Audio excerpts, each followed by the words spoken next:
হৈ গ'ল 21 ফেব্ৰুৱাৰী সময় 9:16 মাৰ্কেট গেপ আপ ওপেন হৈছে 50 পইণ্ট কেণ্ডেলডাল ভালকৈ বহা নাই মই যদি ইয়াত চাওঁ দেখিছে মাৰ্কেট গেপ আপ ওপেন হৈছে 50 পইণ্ট মাৰ্কেট অল টাইম হাই ব্ৰেক কৰিলে বৰ্তমান মাৰ্কেট ওপেন হৈছে 21,250 ঠিক আছে আৰু যদি আমি কালিৰ য'ৰ পৰা মোমেন্টাম লাষ্ট মোমেন্টাম আৰম্ভ হৈছিলে তাৰ পৰা আমি ফিবনাচি লগাওঁ ফাৰ্ষ্ট টাইম দেখিছে এটো এটা ৰেজিস্ট্যান্ট লেভেল আছিলে ব্ৰেক কৰি লাষ্ট টাইমত ব্ৰেক কৰিলে এটো এটা সাপোৰ্ট লেভেলৰ কাম কৰিব ঠিক আছে এটো বাইং যদি কৰিব লগা হয় আমি এই দুটা লেভেলত ৰিটেষ্টমেন্টৰ কাৰণে আহক অহাৰ পিছত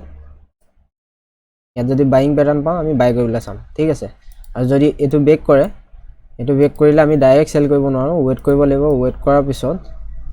এই দেখিছে নহয় ট্ৰেন্ড লাইন যদি আমি এনেকৈ ইয়াৰ পৰা মাৰ্ক কৰো দেখিছে ফার্স্ট টাইম সাপোর্ট লৈ উপলে গ'ল সেকেন্ড টাইম সাপোর্ট লৈ উপলে গৈছে থার্ড টাইম উপলে গ'ল আৰু এই ট্ৰেন্ড লাইনডাল ব্ৰেক কৰিলে আমি সেল সাইডত চাব পাৰো ঠিক আছে মাৰ্কেট এতিয়া অল টাইম হাই আছে ইয়াত ওপৰত টাৰ্গেটটো কিমান হ'ব হেতু আমি ডিসাইড কৰিব নোৱাৰো তো মাৰ্কেটে ডিসাইড কৰিব কিমানটো ওপৰত যায়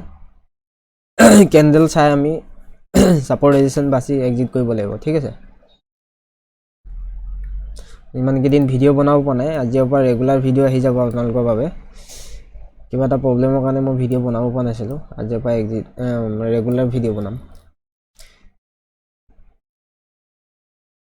first time suppose second time third টাইমত ব্ৰেক কৰি ইয়াত যদি এবাৰ বাইং প্যাটাৰ্ন বনাই আমি বাইং সাইডে চাব পাৰোঁ ফাৰ্স্ট ক্যান্ডেলডাল বুলিশ ক্যান্ডেলে দেখিছো যে বৰ্তমানলৈকে লোৱাৰ উইক বনাইছে আপ সাইডত গৈছে মাৰ্কেট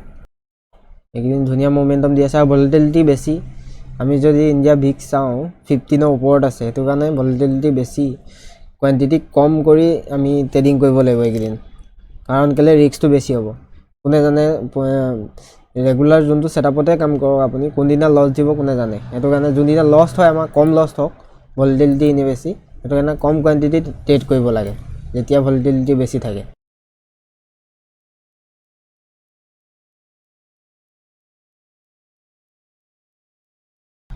কালি আমাৰ লস হল কালি আমি ট্ৰেড কৰিছিলো হয় দেখিছে এই ৰিটেষ্টমেন্টত আমি ট্ৰেড লৈছিলো এটো সাপোৰ্ট লেভেল আমি ভাবিছিলো এটো ব্ৰেক কৰি যাব বুলি কাৰণ কেলে অল টাইম হাই ওচৰত আছিল মাৰ্কেট তাৰপা এই বিয়াৰিছ এংগলফিং দেখি আমি সেল কৰিলো ইয়াত 3000 মান প্ৰফিট দি আছিল ইয়ালৈকে কিন্তু এই ক্যান্ডেললে গোটে প্ৰফিট লৈ গল আৰু এডখত আমাৰ এসএল হিট হৈ গল এক্সিট কৰিবলৈ টাইম নাপালা আমি ইমান ফাস্ট মানে মোমেন্টাম হৈ গল এতিয়া 10টা বাজিলে মার্কেট ফাস্ট দেখিছে তিনডাল মান ক্যান্ডেল লোৱাৰ উইক বনাইছে কেডাল দেখিছে লোৱাৰ উইক বনাইছে সেকেন্ড ক্যান্ডেল লোৱাৰ উইক থাৰ্ড ক্যান্ডেল ডাল নিউট্ৰেল ফোৰ্থ ক্যান্ডেল ডাল বাইং এক্টিভিটি পুৰা বাইং এক্টিভিটি হল তাৰ বিগ বুলিশ ক্যান্ডেল বনালে আৰু দেখিছে এডখত মাৰ্কেট ওয়েট কৰি আছে এডাল দেখিছে নহয় ইনভাৰ্টেড হেমাই দুডাল এই দুডালত যদি ব্ৰেক কৰে হয়তো আকৌ এবাৰ ইয়া এটো লেভেলত টেষ্ট কৰিবলৈ আহিব পাৰে কাৰণ কেলে এডখত জুনে বাই কৰিছিলে হিমান ষ্ট্ৰং বায়াৰ নহয় এটো কাৰণে এডখত এনেকুৱা ক্যান্ডেল বনালে কাৰণ ইয়াৰ পৰা ওপৰলে প্ৰাইসটো যাব হলে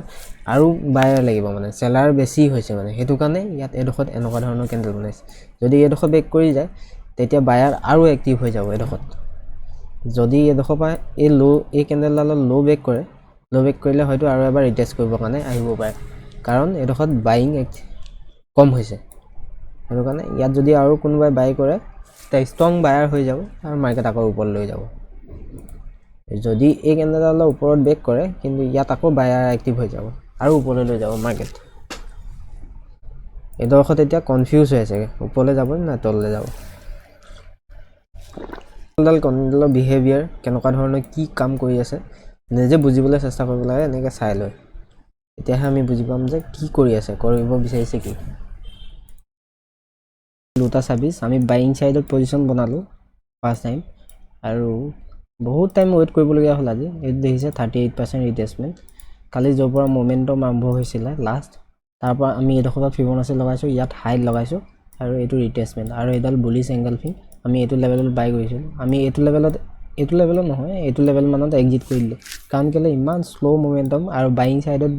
যেতিয়া আপুনি কল বাই কৰে বা পুট বাই কৰে তেতিয়া মোমেন্টাম যদি স্লো হৈ যায় প্ৰিমিয়াম দিকে হৈ যায় মানে হেতু কাৰণে যিমান পায় সোনকালে এক্সিট কৰি দিলে হ'ল গম পায় ইয়াত সাইডৱে হৈ গ'ল মাৰ্কেট আমি এনেকুৱা মানত এক্সিট কৰি দিলোঁ আৰু 1000 মান প্ৰফিট হ'ল আমাৰ আজি বেলেগ একো যিমানটো আমি টাৰ্গেটৰ কাৰণে ভাবিছিলোঁ সিমানটো নহ'লে আৰু যদি আমি ৱেইট কৰিলোঁ হ'লে দেখিছে নহয় মাৰ্কেট কেনেকৈ ডাউন হৈ তললৈ আহি আছে মই ৰেগুলাৰ ভিডিঅ' দিব পৰা নাই তাৰ কাৰণে চৰি মানে যদি আৰু হয়তো এসপ্তাহ দুসপ্তাহমান মই ৰেগুলাৰ ভিডিঅ' দিব নোৱাৰিম মাজে মাজে দিব পাৰিম অলপ প্ৰব্লেম চলি আছে সেইটো কাৰণে মই ভিডিঅ' বনাব পৰা নাই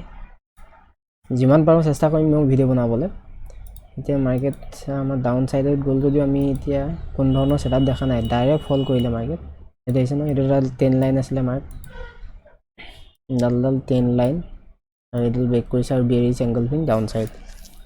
লগালগ 200 পইণ্ট নহয় 150 পইণ্ট গিৰিলে মাৰ্কেট আৰু আমি ট্ৰেড নকৰোঁ দিনটোত এটাই ট্ৰেড কৰোঁ আমাৰ সময় অসুবিধা চাই লওঁ যদি আমি কালিলৈ ভিডিঅ' বনাব পাৰোঁ বনাই দেখাম বাৰু